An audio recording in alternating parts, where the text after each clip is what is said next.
பணம் இருக்கும் மனிதரிடம் மனம் இருப்பதில்லை, மனம் இருக்கும் மனிதரிடம் பணம் இருப்பதில்லை.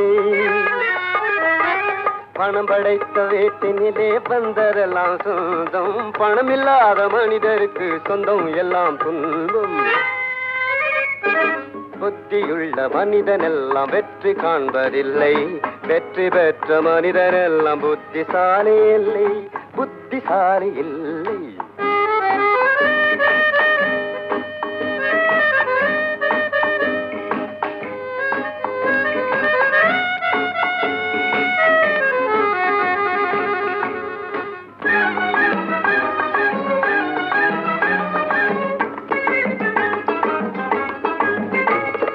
பருவம் வந்த அனைவருமே காதல் கொள்வதில்லை, காதல் கொண்ட அனைவருமே மனம் முடிப்பதில்லை.